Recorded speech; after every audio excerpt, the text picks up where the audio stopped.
Kayegbo ni ìròyìn. Ìròyìn Kayegbo, ìròyìn Kayegbo, ìròyìn Kayegbo, ìròyìn Kayegbo, ẹ jẹ́ a jọ gbọ́ ìròyìn. Ẹ kú dédé àsìkò yìí ò ní gbogbo ibi tí ẹ ti ń gbọ́ mi. Ìròyìn Kayegbo ọ̀hún ni mo wá sẹ́tì gbòyìn láti kàn ní jígí alára. Orúkọ mi ni Olúwafúnmiláyọ̀ Adéṣẹwọ́. Ṣáájú ẹgbẹ́ kókó tó wà nínú ìròyìn ọ̀hún. Wọ́n ti sọ ọmọ ọdún 22 kan sí àwọn ọdún 7 lórí ẹ̀sùn pé ó ṣe ẹgbẹ́ òkùnkùn ní ìpínlẹ̀ Ògùn. Ọwọ́ àwọn ọlọ́pàá ti tẹ àwọn afurasí ajínigbé Marun ní ìpínlẹ̀ Èkó. Ní ìpínlẹ̀ Rivers, ọkùnrin kan gbé ọmọ kékeré kan lọ tí ó sì fipá bá ní àjọṣepọ̀. Àwọn ọlọ́pàá ti mú àwọn afurasí àjọkọ̀gbé 26 àti ayédèrú rìpẹ́tọ̀ kan ní ìpínlẹ̀ Rivers.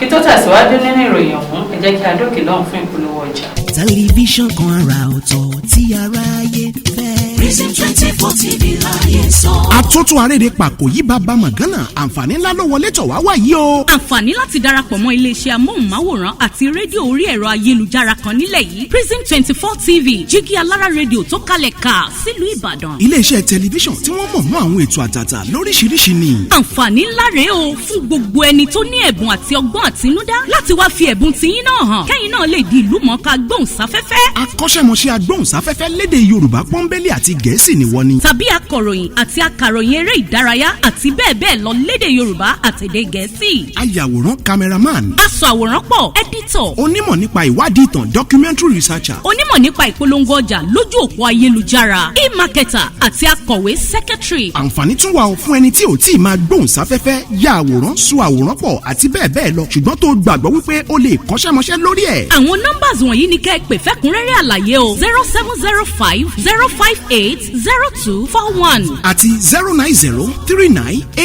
09039893895. tàbí kẹ́ WhatsApp nìkan sórí +1 347 285 7401. lórí Facebook, Instagram àti Twitter ẹ kàn sí @prism24tv.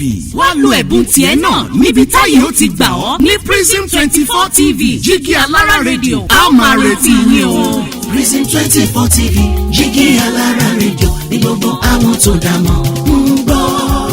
Prison 24 TV jígí alára rédíò ní gbogbo àwọn tó dámọ̀ ń sọ.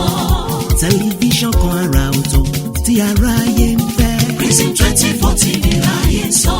Ó ti akájọ tẹ̀ síbi táyé ti tẹ̀ sí ó yá. Prison 24 TV láyé sọ. Ẹ káàbọ̀ padà láti òkè lọ́hùn, ìròyìn ọ̀hún rèé lẹ́kùnrẹ́rẹ́. Wọ́n ti sọ ọmọ ọdún 22 kan sí ẹ̀wọ̀n ọdún 7 lórí ẹ̀sùn pé ó ṣe ẹgbẹ́ òkùnkùn ní ìpínlẹ̀ Ògùn.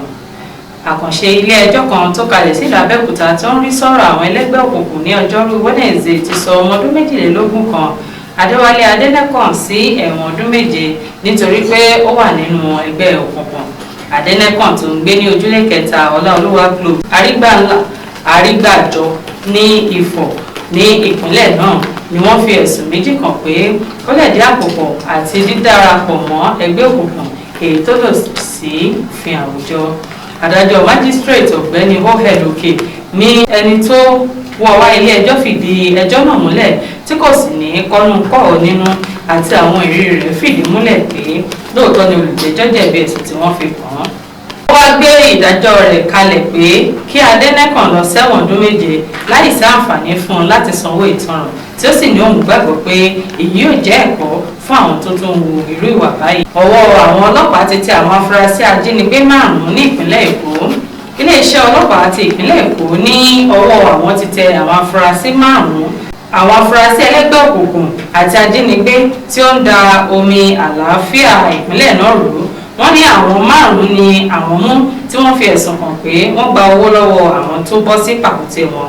Kọmíṣánná ọlọ́pàá ní ìpínlẹ̀ Èkó Adégòkè Fáyọ̀adé nígbà tí ó ń fojú wọn hàn dé lórí àwọn ẹ̀sùn lóríṣiríṣi tí wọ́n ti wò ní olú iléeṣẹ́ wọn ní Ìkẹjà ní ọjọ́rú Wednesday sọ pé àwọn gba oríṣiríṣi àwọn nǹkan ìjà lọ́wọ́ àwọn afurasí náà. Kọmíṣánná náà ní ó ní ṣe pẹ̀lú ìjínigbé tó wáyé ní 20 oṣù kejì ọdún 2024 níbi tí àwọn ọkùnrin 3 tí ọ̀pọ̀ wọ aṣọ ọmọ ológun ti gbé ọkùnrin kan sá lọ nínú ọkọ̀ Honda tí wọ́n sì ń béèrè fún owó ìtúsílẹ̀.